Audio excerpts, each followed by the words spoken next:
আসসালামু আলাইকুম, সবাই কেমন আছেন? আশা করি সবাই অনেক অনেক ভালো আছেন। আজকে আমি আপনাদেরকে দেখাবো সুনামগঞ্জ জেলার শাল্লাতানা উপজেলার শশাকান্দ একটি গ্রামে ভয়াবহ প্রাকৃতিক দুর্যোগ দেখা দিয়েছে, যেটা আপনাদের কাছে বন্যা নামে পরিচিত। দিরা সাল্লার মানুষ অনেক কষ্ট দুঃখে দিন কাটাচ্ছে এবং কি তাদের বাড়ি ঘর রক্ষা করার জন্য সাধারণ মানুষ অনেক কষ্ট করে তাদের বাড়ি ঘরে আড়ি দিচ্ছে তাদের বাড়ি ঘর টিকানোর জন্য।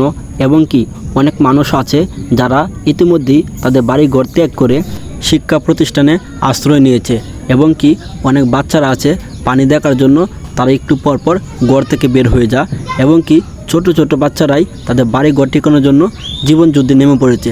এই যে দেখতে পাচ্ছেন আপনারা, দুইটা ছেলে দেখেন অনেক ছোট, ঠিক আছে, তারা তাদের বাড়ি ঘর টিকানোর জন্য যুদ্ধ করতেছে। তারা অনেক কষ্ট করে জার্মানি এনে তাদের বাড়ির কাছে আড়ি দিচ্ছে। এই বাড়ির লোকজন অনেক আগেই তারা তাদের বাড়ি ত্যাগ করেছে এবং কি বাড়ি ত্যাগ করা যে কতটা কষ্টের একমাত্র তারাই বুঝতেছে।